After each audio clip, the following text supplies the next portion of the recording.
Good morning, and a warm welcome to your show, Sunny Mornings, Los Angeles.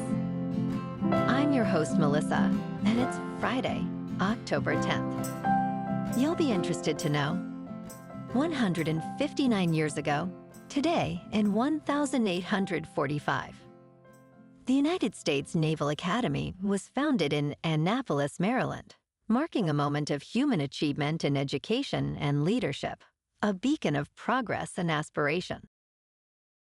So now you know. And now, it's time for the Surf Report.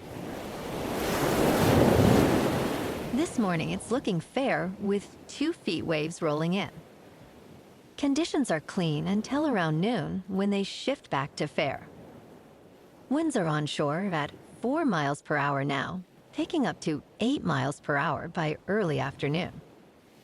Best time to ride is at 8 a.m. with a 4-foot incoming mid-tide when the south swell is 1.5 feet at 12 seconds and the onshore wind is 2 miles per hour. The first high tide on Friday will be 6.5 feet at 11:30 a.m., followed by a 1/2 foot low tide at 7. The nearshore buoy at Santa Monica Pier reads 66 degrees for the water temperature. Conditions start off clean with waves around 2 to 3 feet on Saturday morning, offering a great morning session. As the day progresses, expect fair conditions with the same size.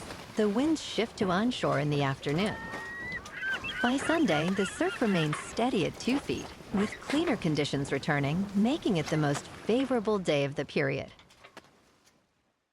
This morning, there's a slight chance of showers and thunderstorms, and it feels like 66 degrees with 5 mile per hour wind. The sunset will take place at 6:26, and it will rise again tomorrow at 6:56. Looking ahead in the weather. Saturday will be sunny with highs near 70 and west-southwest winds, 5 to 15 miles per hour, gusting up to 25. Sunday stays sunny with highs near 70 and partly cloudy nights near 59.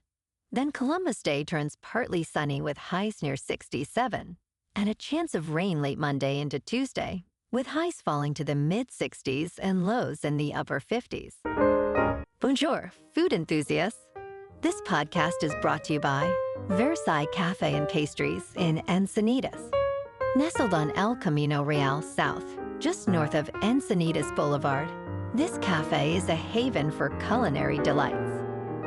Indulge in their amazing Eggs Benedict or their gluten-free crepes. You can grab a panini for lunch or just breeze on through to get your morning coffee. They are open every day from 8 to 5. So stop on by and don't forget to tell them Sunny Morning sent you. In local news. In Pacific Palisades, many residents blame LA City Hall for a series of fire failures and wonder if they can sue the city. Some lawyers believe the recent arrest of Jonathan Rinderknecht, a 29-year-old Uber driver, may kill civil cases against the city, while others argue that government negligence remains actionable. California law offers broad immunity to public officials, complicating civil cases against them. Despite this, attorneys representing fire victims filed a new complaint against LA and the state, asserting that the lack of preparation and response contributed to the devastating fire. Legal experts caution that proving liability remains a challenge due to the government's protections.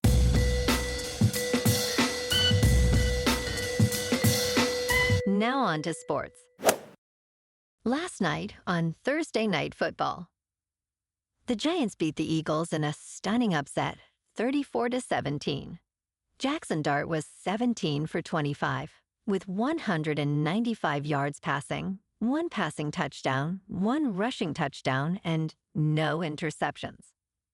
Jalen Hurts was 24 for 33, with 283 yards passing, 1 passing touchdown, 1 rushing touchdown, and 1 interception.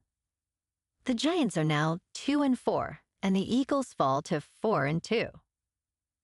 And on Sunday Night Football this week, we got the 4-1 Lions in Kansas City to face the 2-3 Chiefs. Chiefs are favored by 2.5, with the over-under set at 52.5. Kickoff is at 8:20 Eastern on NBC.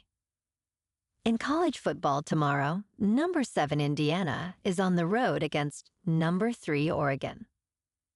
Kickoff is at 3:30 Eastern on CBS.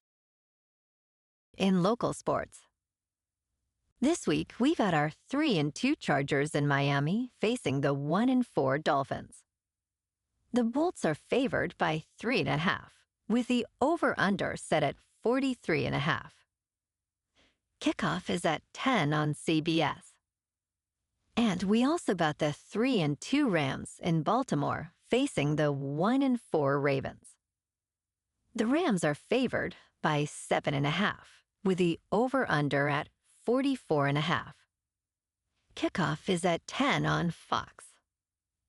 And in college football tomorrow, the now unranked 4-1 Trojans are at home facing number 15, 4-1 Wolverines. Kickoff is at 4:30 on NBC.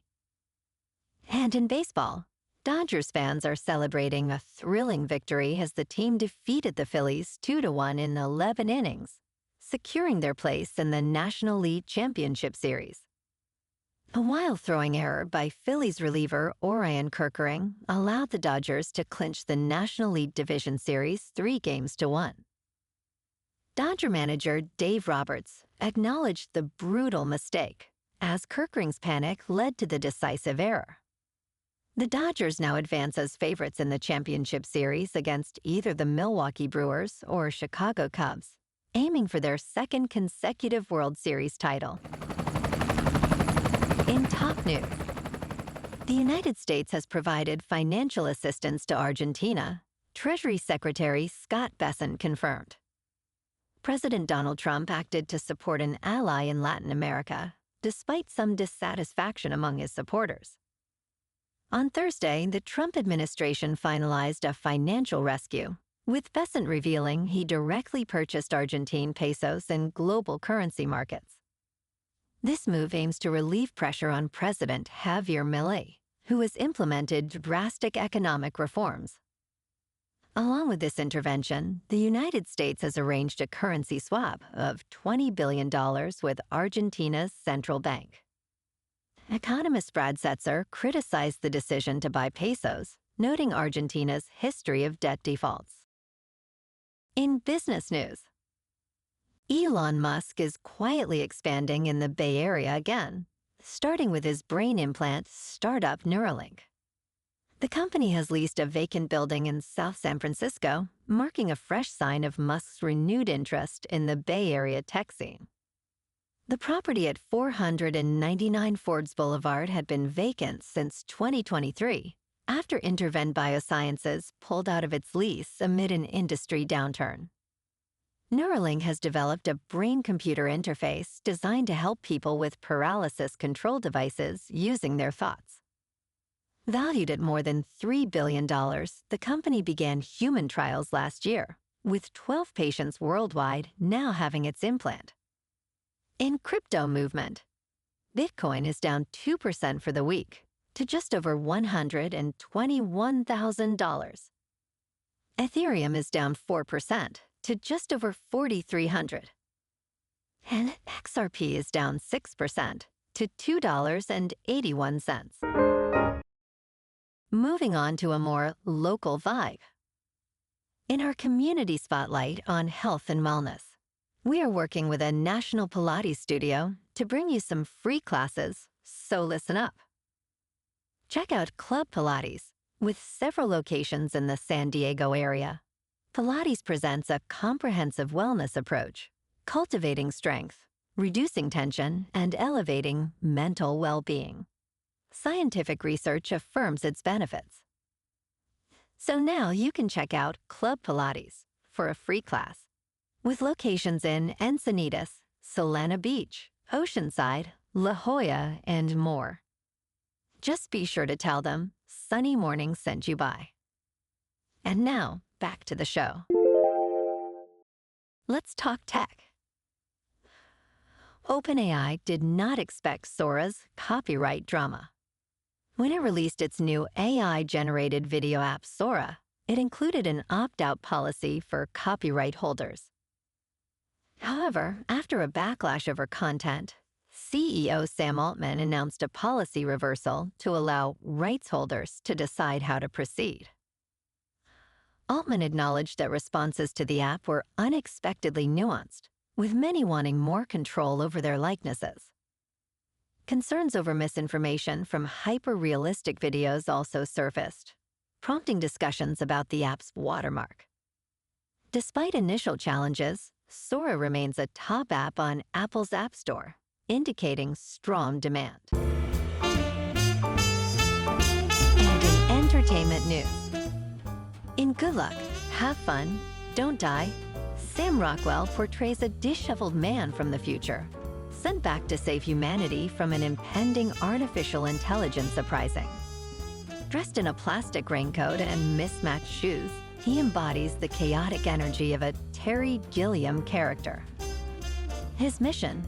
To find unlikely heroes among the late-night crowd at a diner in Los Angeles. This irreverent film combines elements of time loops and video games, with Rockwell's character trying to break a cycle over numerous attempts. It challenges perceptions of reality, while also critiquing our screen-obsessed society. Well, alrighty folks, it's time for the quote of the day. And today, our quote comes from the American poet and essayist, Ralph Waldo Emerson. And he said, "The only person you're destined to become is the person you decide to be." And that's a wrap for this morning. You can check out our Instagram, YouTube, and TikTok for some captivating aerial videos with local news and the surf reports. Have an amazing day, my good friends. We'll see you tomorrow with another episode of Sunny Mornings, Los Angeles.